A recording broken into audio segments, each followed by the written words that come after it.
Boa tarde, pessoal. Bem-vindos a mais uma palestra da Apex. Hoje com o tema A Superação do Medo de Errar. Deixa eu me apresentar, meu nome é Carlos Odoni, eu sou voluntário e docente da Apex, sou promotor de justiça em Porto Alegre. Bem, o tema da palestra de hoje é a superação do medo de errar. É um tema que me parece que atinge a todos nós, uns mais, outros menos. Bom, o objetivo desta palestra é promover uma reflexão sobre a superação do medo de errar e suas implicações na execução da ProEx. Essa palestra ela foi estruturada com 3 itens. O primeiro deles é a implicação do medo de errar na execução da ProEx. O que o medo de errar pode implicar na execução da ProEx? Algumas correlações do medo de errar e por último, a terapêutica. Esta palestra ela foi estruturada com base no verbete medo de errar, cuja especialidade é parapatologia.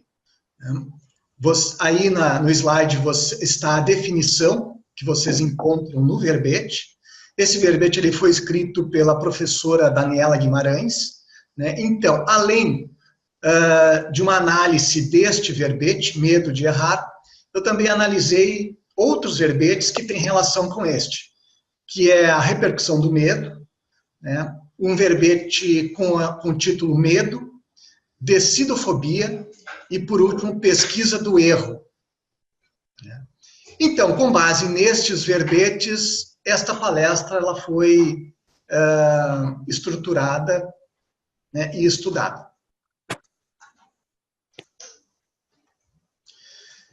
Bem, então, há algumas implicações. Quando nós nos referimos a medo de errar, nós temos que fazer uma relação, quais as implicações que o medo de errar possui com relação à execução da ProEx. Então, quais as implicações deste medo na execução da ProEx? Bem, quando nós falamos, então, em medo de errar, nós temos que ter a seguinte ideia, de que, em algum nível, todos nós temos medo de errar. Uns mais, outros menos. E este medo de errar, ele aflora em determinados contextos, especialmente em determinados contextos. Então, muitas vezes, a pessoa, no contexto familiar, ou outras pessoas no contexto profissional. Então, dependendo do contexto, o contexto aciona o gatilho do medo de errar, ok? E por que isso acontece? Eu tenho uma ideia de que isso acontece em função, provavelmente em função da nossa paragenética. Então, quando você tem um problema, veja, quando nós temos um problema, nós normalmente fazemos uma análise deste problema e chegamos a uma conclusão.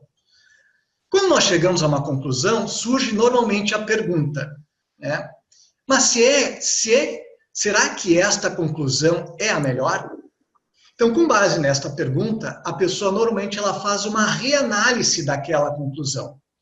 E quando ela faz uma reanálise, ela chega a uma outra conclusão. E quando ela chega nesta outra conclusão, ela passa normalmente a fazer a seguinte pergunta. Será que esta conclusão é a melhor? Vejam, e assim sucessivamente. E aí a pessoa entra, o que nós chamamos num círculo vicioso. Então, o que eu quero dizer para vocês que quando esta reanálise ela é excessiva, isso se torna uma patologia, que possui um efeito paralisante. Então a pessoa ela não toma uma decisão, porque ela está sempre fazendo, ela fica sempre em volta desta reanálise. e ela não vai em frente, ela não toma uma atitude, né? E ela entra num círculo vicioso que possui um efeito absolutamente paralisante. Então, é isso que o medo... Então, a gente tem que levar em consideração isso, o medo de errar, as implicações do medo de errar na execução da ProEx.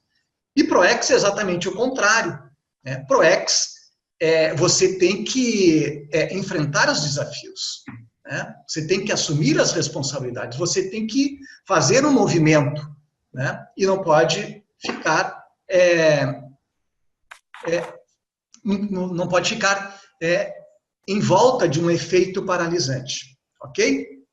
Então, esse é o primeiro item das implicações na execução da ProEx com relação ao medo de errar. O segundo item seria a mesologia.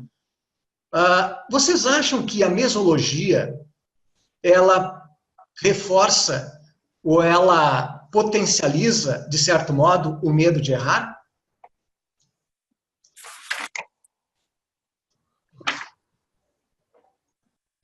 Bom, dependendo da mesologia, sim, ela reforça e potencializa muito o medo de errar. Especialmente aquelas mesologias relacionadas com religião, onde você tem na religião o certo e o errado, é uma dicotomia entre certo e errado, não tem meio termo. Você acertou, ótimo, você errou, aí implica na punição, no castigo, na culpa, né? E essa mesologia reforça indiscutivelmente o medo de errar. Militarismo, a mesma situação. Militarismo é um regime rígido, né, onde você também tem certo e errado. Você acertou, ótimo. Você errou, vem a punição. Isso reforça o medo de errar. Regimes repressivos. Todo regime repressivo, ele reforça o medo de errar, né? Educação rígida, repressiva, onde você errou, você será punido. Então, isso tudo, esse tipo de mesologia, sem dúvida nenhuma, reforça e potencializa o medo de errar. Então, se a pessoa ela já está predisposta, ela já tem um componente na sua personalidade bastante acentuado, que é o medo de errar, se ela é inserida numa mesologia como esta, né, isso vem agravar ainda mais, né, e reforçar ainda mais o medo de errar. Então, a pessoa ela tem que se dar conta disso e procurar, né, se inserir em outros tipos de mesologia. Ok? Bom, uma outra implicação, quando nós nos referimos ao medo de errar, né, é a procrastinação. Então, procrastinação é o que também a gente chama de decidofobia. Fobia é medo, medo de tomar decisões, né? Então, a pessoa ela fica esperando que a situação mude, fica esperando que um fato novo aconteça ou que um terceiro se apresente para tomar a decisão por ela. Mas veja, isso é uma situação muito cômoda, até certo modo, porque uma terceira pessoa se apresenta e toma uma decisão, né? Se a decisão for acertada, ótimo, né? Mas se essa terceira pessoa tomar uma decisão errada, né? Então aquela primeira pessoa não precisa se responsabilizar porque não foi ela a decisão, foi o terceiro. Então isso é uma situação absolutamente cômoda, né? Deixa a pessoa na zona de conforto, né? E a pessoa não cresce com isso. Ela acaba terceirizando, né, a responsabilidade que era dela, de tomar a decisão, né? A responsabilidade não era do outro, a responsabilidade era dela, ok? Então, a pessoa que tem medo de errar, a tendência, há uma tendência desta pessoa, né, procrastinar. Bom, um outro item é as perdas de oportunidades evolutivas, ok? Por que isso? Por que perdas de oportunidades evolutivas? Porque o medo de errar, é um processo, na verdade, é um processo de fuga. Fuga da realidade, né? Porque a pessoa ela não enfrenta os problemas, as adversidades, né? Ela foge, ela procrastina, né? Ela tem uma dificuldade enorme de tomar decisões, né? Então, isso torna-se, na verdade, um processo de vitimização, porque a pessoa ela fica pensando o seguinte, ah, mas e se não der certo? E se isso? E se aquilo? Então, a pessoa acaba permanecendo na zona de conforto. Ela não faz um movimento proativo porque ela tem medo de errar. E ela permanece, então, na zona de conforto num processo de vitimização. Enfrentar determinados problemas, a pessoa tem que pensar o seguinte, que enfrentar determinados problemas, isso geralmente produz crises de crescimento. Isso geralmente produz aprendizados para a consciência. E ela acaba, nós aprendemos com os nossos erros.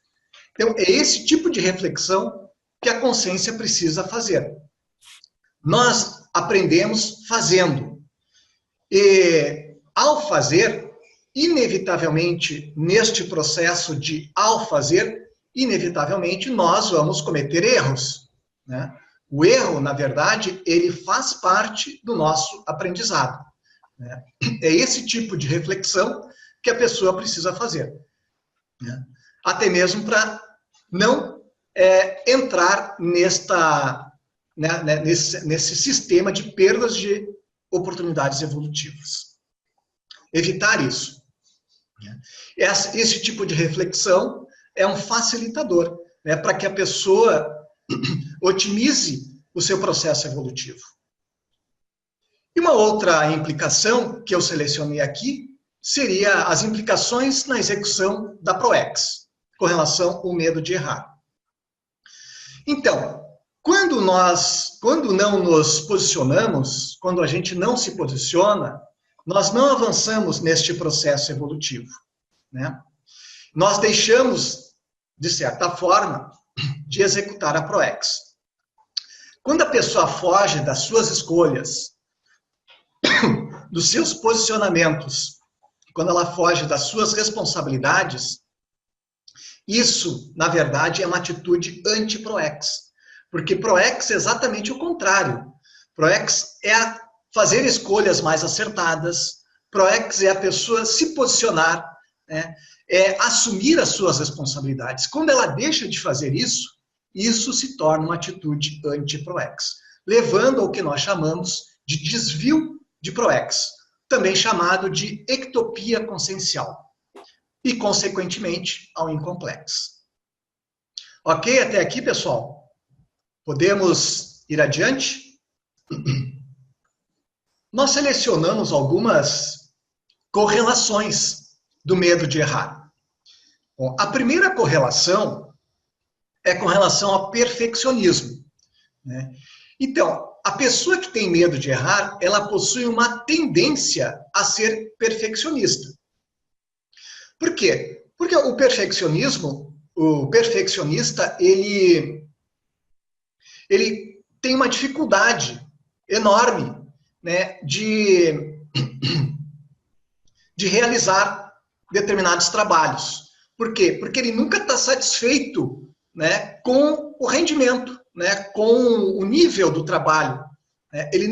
O trabalho para ele nunca atinge 100%. Parece que sempre está faltando alguma coisa, não está perfeito, está sempre insuficiente o trabalho. Né? E isso tem muita relação com aquilo que os outros pensam a respeito desta pessoa, né? Tem muita relação com o que os outros vão pensar a respeito disso, o que os outros vão falar a respeito disso. E tem muita relação, portanto, com relação ao medo de errar. Né? Vamos ter uma pergunta. Pode fazer uma comparação entre o detalhismo e o perfeccionismo? Sim.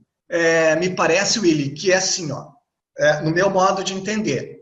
O detalhismo é trafor, traço força, ok? E o perfeccionismo é trafar, traço fardo, né? Então, muitas vezes, pode ter uma linha tênue, e pode aparecer uma linha tênue entre o detalhismo e o perfeccionismo, ok?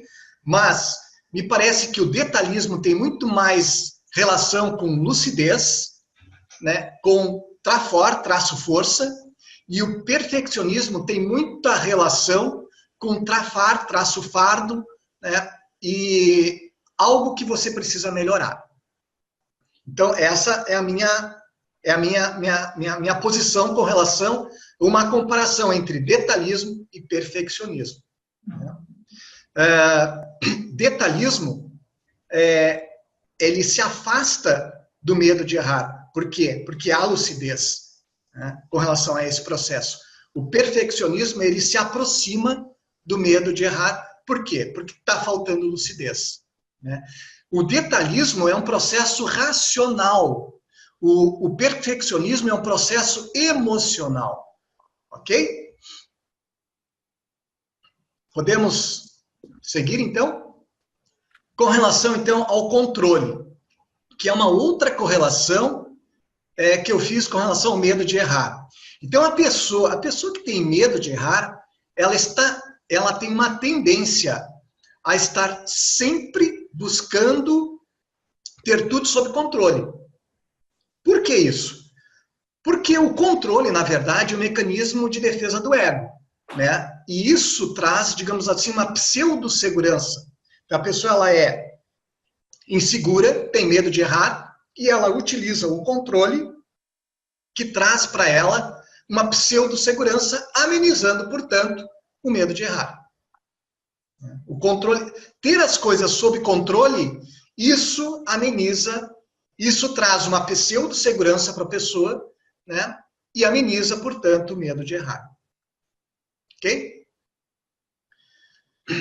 Com relação, então, ao próximo item, que é a criticofobia. Fobia é medo. Crítica é medo, né? É o medo de ser criticado, especialmente por outras pessoas, né? É a inabilidade de lidar com heterocríticas. Então, a pessoa que tem medo de errar, ela normalmente tem uma inabilidade de lidar com heterocríticas. Por que isso? Porque, na verdade, falta para ela, né, autocrítica e autopesquisa, autoconhecimento. A pessoa ela não se conhece. Na verdade, a pessoa ela não se conhece. Por quê? Porque se ela se conhecesse, se ela investisse mais em autocrítica e autopesquisa, autoconhecimento, ela conseguiria se conhecer melhor e, consequentemente, se valorizar também. Se valorizando, ela conseguindo se valorizar, porque ela se conhece, ela conseguiria lidar melhor com as heterocríticas. Então, a pessoa que tem, na verdade, medo de errar, ela tem uma tendência, né, a não saber lidar muito bem com as heterocríticas. Então, isso é uma outra correlação que eu faço. Bem, o próximo item é o orgulho e vaidade. Então, o que está por trás da pessoa que tem medo de errar? O que está por trás do medo de errar? Né? Na verdade, é o orgulho e a vaidade que está por trás do medo de errar. A pessoa ela tem que acertar sempre, ela não pode errar. Por quê? Porque o erro, na verdade, vai, de certa forma, arranhar e ferir o orgulho e a vaidade. Né? Isso também tem muita relação com aquilo que os outros pensam. O que os outros vão pensar a respeito disso? O que os outros vão falar a respeito disso? Isso acaba ferindo e arranhando meu orgulho, a minha vaidade. Ok? Então, medo, quando a gente fala em medo de errar, isso tem uma relação íntima e estreita com orgulho e vaidade. Alguém discorda disso? Podem colocar aí. Fique à vontade. Um outro item que eu selecionei é a preocupação com aquilo que os outros pensam. este item me parece que é o item mais importante de toda essa relação aqui. Porque, na maioria das vezes, a pessoa que tem medo de errar, ela não toma uma atitude proativa, ela não vai para frente, né? Ela não avança no processo evolutivo, exatamente por quê? Porque se ela cometer qualquer erro, né, ela vai ficar muito preocupada com aquilo que os outros vão pensar dela, ou com aquilo que os outros vão falar. Né? A pessoa, por exemplo, que tem dificuldade de se expor e de falar em público. Né? Por que ela tem dificuldade de falar em público, tem medo de se expor? Exatamente porque ela está mais preocupada com outros do que com ela. Né? Isso gera uma trava para a pessoa. Né? Isso é um travão, gera um efeito paralisante. Então, a pessoa ela não se expõe, ela não fala, tem dificuldade de falar em público, por quê? Porque ela tem medo de ser ridícula. Né? E tem medo de errar, né? Tem vergonha de ser ridícula. Bom, então, essa é uma correlação bem importante. Então, normalmente as pessoas que têm medo de errar, elas têm esta enorme preocupação com aquilo que os outros vão pensar ou falar. Um outro item é a interpretação do erro como fracasso. Vejam, muitas vezes as pessoas têm uma crença, né, e elas relacionam erro com fracasso, porque é uma crença que ela tem. Muitas vezes isso é cultural, relacionar erro com fracasso. As pessoas, elas normalmente têm medo de errar, normalmente essas pessoas, elas interpretam o erro como fracasso, como algo negativo, como algo irreparável, imutável. E esquecem que o erro, na verdade, ele tem o seu lado positivo. Todo erro tem o seu lado positivo, né? Em razão da aquisição de experiência, em razão do amadurecimento, aquisição de amadurecimento, né? E em razão de aquisição de aprendizados. Né? A pessoa cresce. Né? Muitas as pessoas, quando elas erram, né, isso a gente não pode enxergar como somente algo negativo, né? Mas também como algo positivo.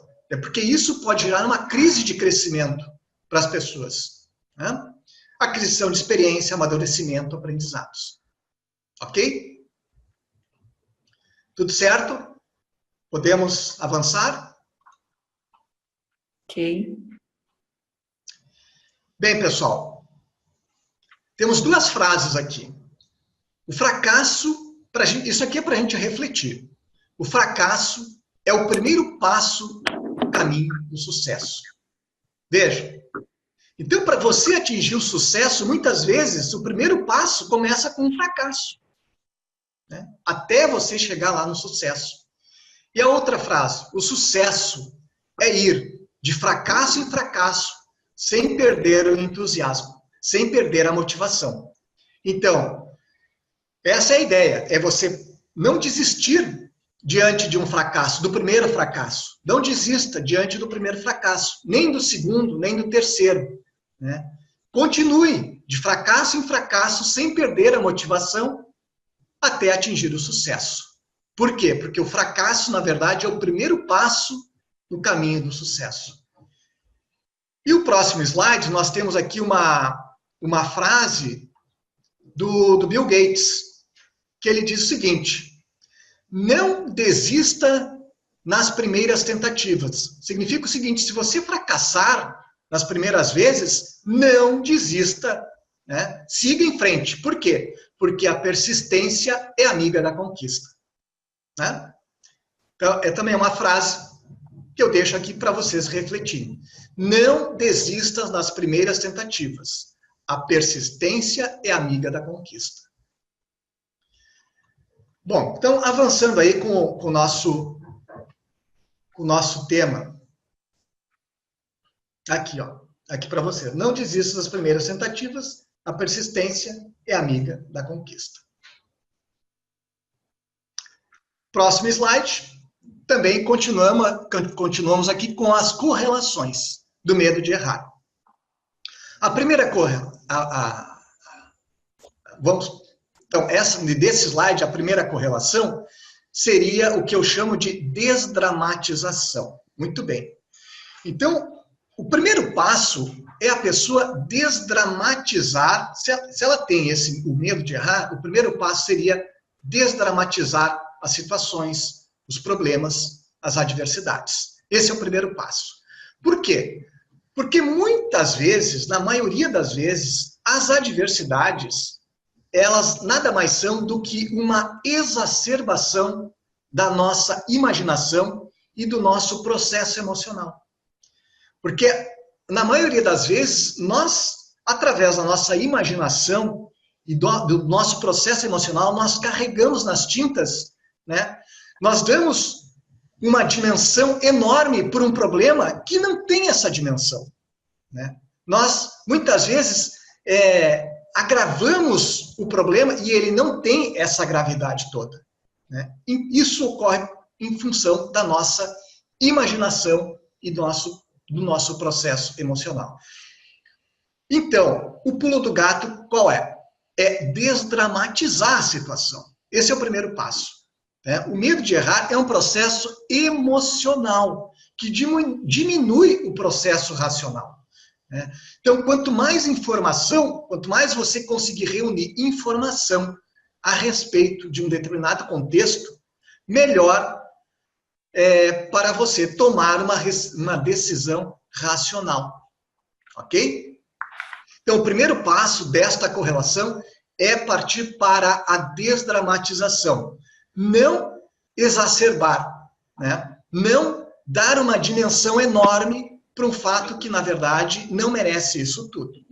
Ok? Então, quanto mais informação você tiver a respeito de determinado contexto, a respeito de determinada situação ou problema, mais fácil fica para você tomar uma decisão mais acertada, mais racional e mais lúcida. Perfeito? Isso diminui, portanto, quanto mais informação você tiver, isso diminui, portanto, o seu processo emocional e você consegue aí agir com mais racionalidade. Ana, tem aqui. Bom, outro item que é a aceitação natural do erro, que na verdade também é uma desdramatização.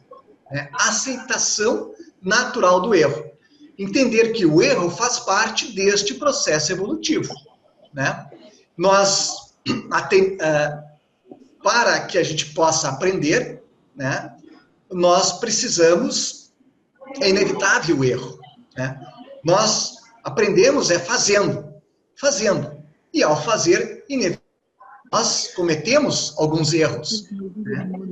Então, a tendência neste processo evolutivo, a tendência é a consciência errar menos, né? Ela vai errando e ela vai adquirindo experiência, conhecimento, maturidade em função daquele erro. E a tendência, dentro deste processo evolutivo, é errarmos menos cada vez menos. Errarmos cada vez menos. Gastei problemas de internet, precisa dar um depois. Um outro item que eu selecionei é rir dos próprios erros. Rir dos próprios erros. Quando a pessoa começa a rir dos seus erros, né, ela começa a lidar melhor com as heterocríticas. E, consequentemente, né, começa a lidar melhor com o medo de errar. Então, rir dos próprios erros já chega num processo em que a pessoa ela já se conhece. Em algum nível, ela já se conhece mais, né? E ela já consegue, muitas vezes, se valorizar. Então, ela tem condição de rir dos próprios erros, né? Isso, aí ela já consegue lidar melhor com as heterocríticas. Um outro item é não recuar diante dos obstáculos. Veja, é o que eu sempre digo para as pessoas: faça errado, mas faça. Depois, se você errado, depois você conserta. Iniciou algo, termina. Sempre tem a fase da acabativa. Faça errado, mas faça, não deixa de fazer. Se você fizer errado, depois você conserta. Somente recuar, se isso for uma questão. Se você conscientemente e estiver lúcido, entender que não, neste momento, este momento não é o momento mais adequado para mim me posicionar ou para mim tomar uma decisão. Não é o momento. Eu vou deixar esta decisão e tomar essa atitude no momento mais adequado, porque este não é o momento mais... Isso é uma questão estratégica. Então, somente recuar se for uma questão estratégica. Agora, se não for uma questão estratégica, vá em frente. Ok? Essa é a dica. Não recuar diante dos obstáculos. Faça errado, mas faça. Depois você conserta. O que você inicia, termina. Próximo item, resiliência. Resiliência significa fazer algo de bom, com aquilo que é ruim. Por exemplo, tem uma outra pergunta, tem o microfone aberto, sem ser do Carlos. Podem fechar o áudio, por favor? Não, o problema, Willy, é que nós estamos numa sala comercial e tem uma reforma numa outra sala aqui perto, e eu acho que é isso que está provocando ruído. Ok? Bom, resiliência. Um exemplo, aquele exemplo clássico, Não sei se melhorou. A Giovana está com o microfone aberto. É isso? Então, vê se... Giovana... Vou fechar. O microfone aberto, vê se consegue melhorar a situação. Tá bem. Bom, resiliência. O exemplo clássico de resiliência. Sempre que você tiver um limão, faça dele uma gostosa limonada. Tá? Esse é um exemplo clássico. Em épocas de crise, as pessoas... É o momento que as pessoas mais investem em inovação. É o momento que as pessoas mais investem em criatividade, em pensar fora da caixa, em fazer diferente, em se reinventam em época de crise. Um exemplo disso são as startups, que, diante de um determinado problema, elas criam uma solução. Então, o medo de errar está na contramão desta mudança. Então, pessoa que tem medo de errar, ela tem que fazer um esforço para ser resiliente. Ok? E isso, a resiliência, ela está muito relacionada com não recuar diante dos obstáculos. E por último, o item que eu relacionei, que é a retomada da ProEx. Então, quando a pessoa ela começa a lidar melhor com o medo de errar, ela passa a enfrentar melhor os seus desafios, passa a fazer escolhas mais acertadas, ela passa a se posicionar melhor, ela consegue priorizar aquilo que é mais importante da sua vida e na sua ProEx. Tudo isso tem relação com a retomada da ProEx. Quando a pessoa, começa a enfrentar melhor os seus desafios, se posiciona melhor, faz escolhas mais acertadas e consegue priorizar aquilo que é mais importante, é o que a gente chama, ela passa, então, na verdade, executar a ProEx. É uma retomada de ProEx. O completismo é o resultado dessas escolhas, dessas priorizações, destes posicionamentos. Lidar melhor com medo de errar, na verdade, torna-se um facilitador para a execução da ProEx. Ok, pessoal? Vamos adiante? Tudo certo? Até o momento? Então, nós temos uma pesquisa de uma revista chamada Harvard Business Review, que aponta que o empreendedor, ele quebra, em média, 2,8 vezes antes de ter o sucesso empresarial. São quase 3 vezes, vejam. São quase 3 fracassos, em média, antes de se atingir o sucesso. empresarial. Então, vocês vejam que o americano ele possui uma visão mais otimista do medo de errar, pois eles entendem que quem quebrou, né, quem faliu, tem mais chances da próxima vez, né, porque ele já passou pela experiência do erro e não vai repetir, né? É uma questão cultural. E há determinados eventos nos Estados Unidos que só entram nesses eventos empresários que já passaram pelo fracasso, que já fracassaram, né? Empresário que não fracassou, ele não faz parte deste evento, ele não é convidado para participar desse tipo de evento. Então, é uma questão cultural, enxergar o erro de uma forma traforista e não trafarista, né? Há uma valorização da pessoa que fracassou, né? Não é vista como uma forma negativa, e sim como uma forma otimista, né? Por quê? Porque se ela passou pelo fracasso, né, e sobreviveu, né, significa que essa pessoa ela tem valor, né? Ela tem valor, né? Ela já adquiriu experiência, né? Ela muitas vezes se tornou, tem mais maturidade, né, para seguir, digamos assim, com esse processo empresarial. Ok? Vou apresentar para vocês aqui uma outra pesquisa, pesquisa do Sebrae, de 2010. Né? Vocês devem estar pensando, mas de 2010, nós estamos em 2018, mas hoje, em 2018, não deve estar muito diferente o percentual dessa pesquisa de 2010. Pesquisa do Sebrae revela que 27% das empresas paulistas fecham no seu primeiro ano de atividade. Então, quase 30% das empresas que abrem, elas já fecham no primeiro ano de atividade. Então, vejo que muitas vezes a pessoa aprende muito mais com o fracasso do que com o sucesso, né? Em razão das crises de crescimento, do nível de reflexão que aquilo produz na pessoa, né, e da experiência adquirida, né? Por aí a gente vê aqui, né, aquelas frases anteriores, né, que o fracasso é o primeiro passo no caminho do sucesso, né? Essa pesquisa está confirmando isso. Bem, nós temos uma frase aqui de um palestrante, ele é consultor internacional em educação, né?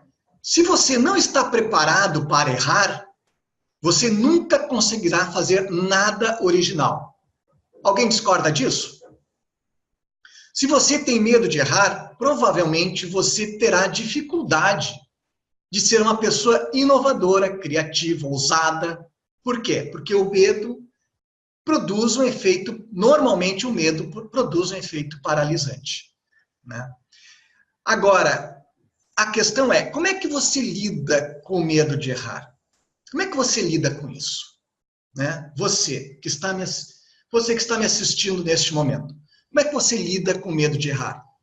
O medo de errar, ele produz um efeito paralisante em você? Ou você vai em frente apesar do medo? Como é que você lida com medo, com este medo de errar, né? Porque se você não está preparado para errar, você nunca conseguirá fazer nada original. Ok? Então não precisa me responder para mim, responda para você.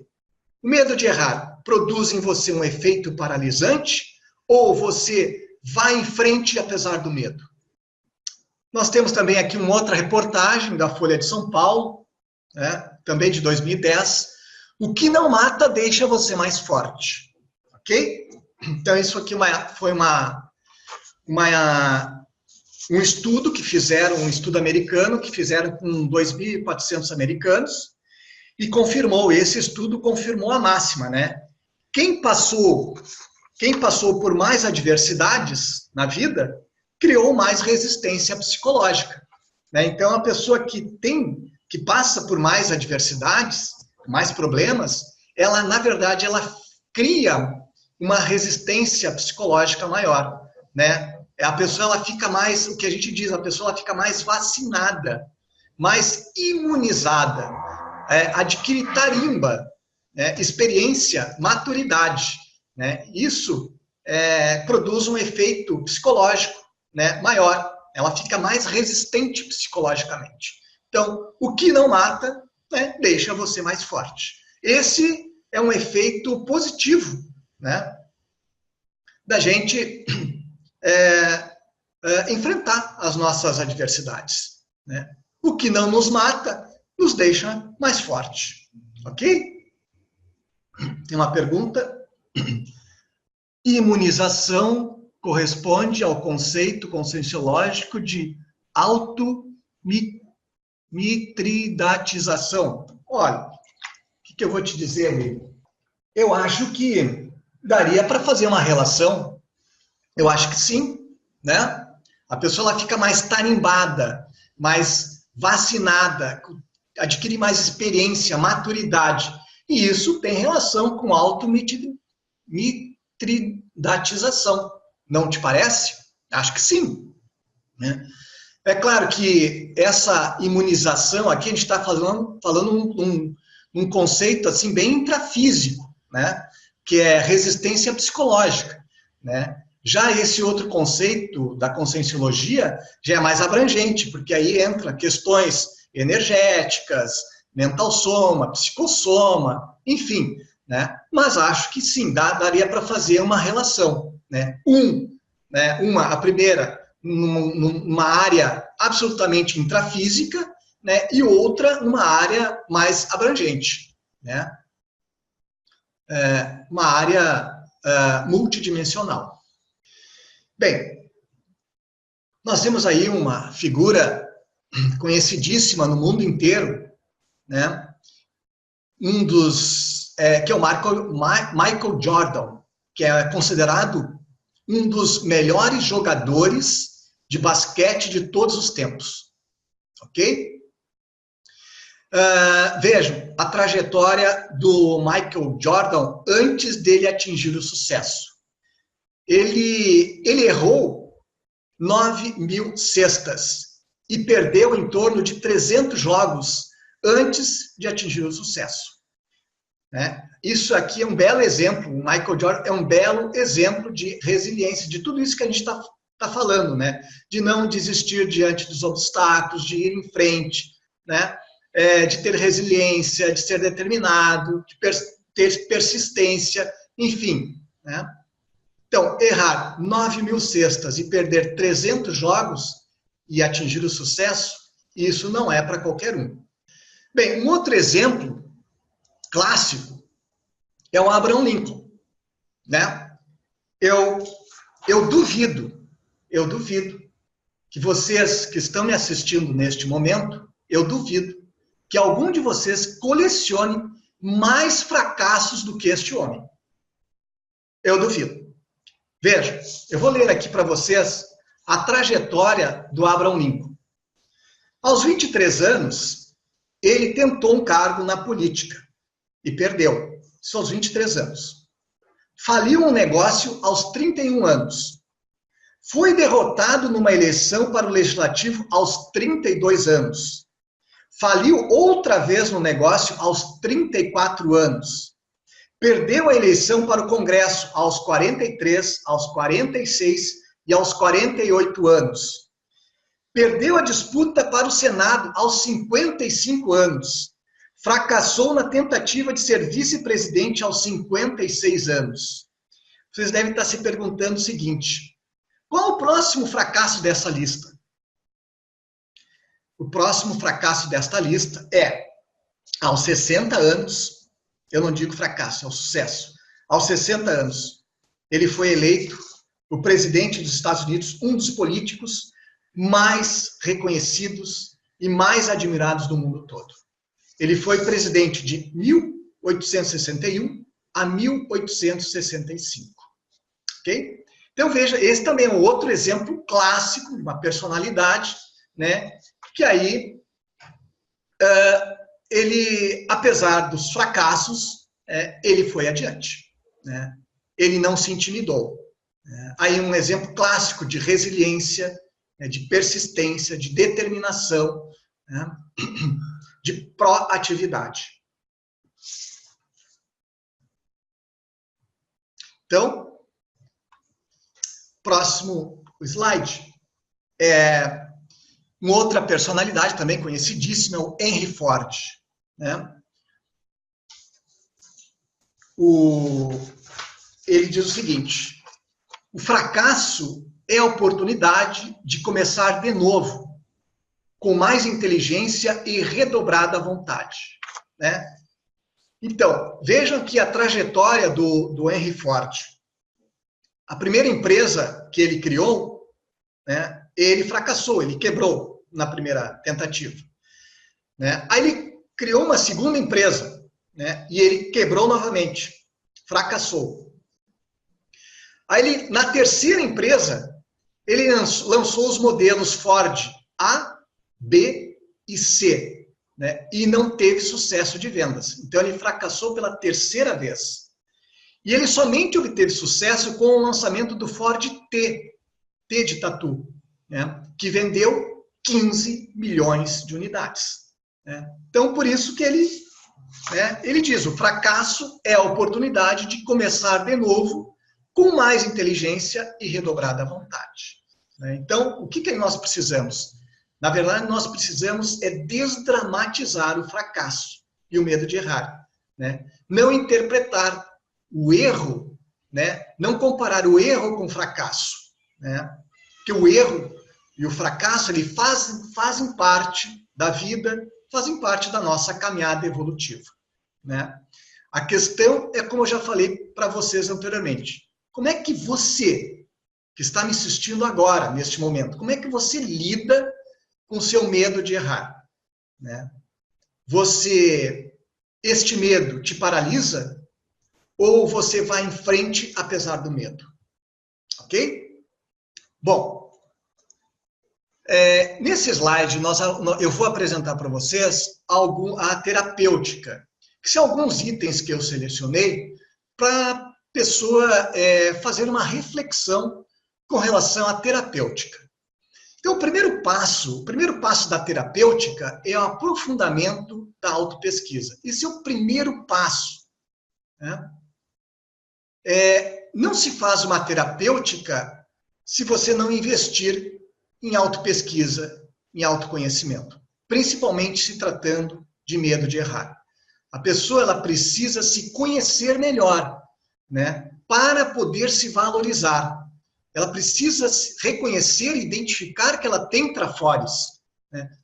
Ela reconhecendo, identificando que ela tem trafores, consequentemente, ela vai conseguir se valorizar e, conseguindo se valorizar, ela consegue lidar melhor com as heterocríticas, com aquilo que os outros pensam a respeito dela, né? Com aquilo que os outros falam a respeito dela. Que isso, na verdade, né, é um travão com relação ao medo de errar. A pessoa está muito preocupada, né, com aquilo que os outros pensam dela. Então, quando a pessoa lá investe em autocrítica, passa-se em autopesquisa, em autoconhecimento, ela, consequentemente, consegue se valorizar mais e consegue lidar melhor, então, com as heterocríticas e com aquilo que os outros pensam a respeito dela. Esse é o primeiro passo. Né? Pensar em terapêutica e não pensar em autopesquisa é uma furada. Né? Esse é o primeiro passo, né, para você passar a lidar melhor com o seu medo de errar. Um outro item é a atualização da autoimagem. O que significa isso?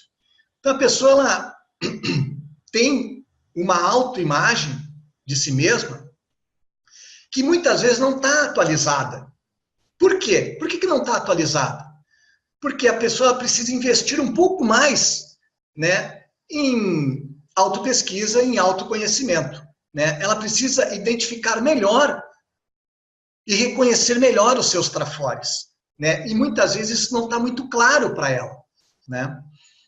Então, quando ela consegue investir mais em autopesquisa, autoconhecimento, quando ela consegue olhar mais para si, consequentemente, promove uma atualização da sua autoimagem. Ok? Então, a pessoa passa a ter um olhar mais traforista, mais positivo de si mesma. Né? Isso, na verdade, é uma autoassistência. É uma assistência que ela está fazendo para ela mesma, né? Que nós chamamos de autoassistência, né? Então, esse é o segundo, a atualização da autoimagem, então, é o segundo item da terapêutica que tem muita relação com o aprofundamento da autopesquisa. Para você atualizar a sua autoimagem, você precisa investir em autopesquisa e autoconhecimento, e autocrítica. Um outro item é a ressignificação do erro. O que significa isso? É não interpretar o erro apenas como fracasso, pois nós entendemos que o erro, ele faz parte do nosso crescimento, né? Entender o erro como uma oportunidade de crescimento e de aprendizado, né? Na verdade, errar, ele é um processo educativo. O erro, na verdade, é um processo absolutamente educativo. Por quê? Porque faz parte do nosso aprendizado e da nossa caminhada evolutiva. E interpretar o erro não como fracasso, e sim como uma oportunidade de crescimento e de aprendizado, né? Isso, então, é o que a gente chama de ressignificação do erro, né? E um outro item é a técnica de dessensibilização progressiva, né? Que é muito utilizada na psicologia cognitiva comportamental. É você, por exemplo, tem medo de se expor, tem medo de falar em público, tem medo de dirigir, né? Então, você vai progressivamente enfrentando, né, esses desafios, progressivamente. Por exemplo, você tem medo de falar em público, então você começa com uma pequena reunião, né, entre amigos. Depois você progressivamente vai aumentando o número de participantes, né? Quem tem medo de dirigir também, progressivamente ele vai assumindo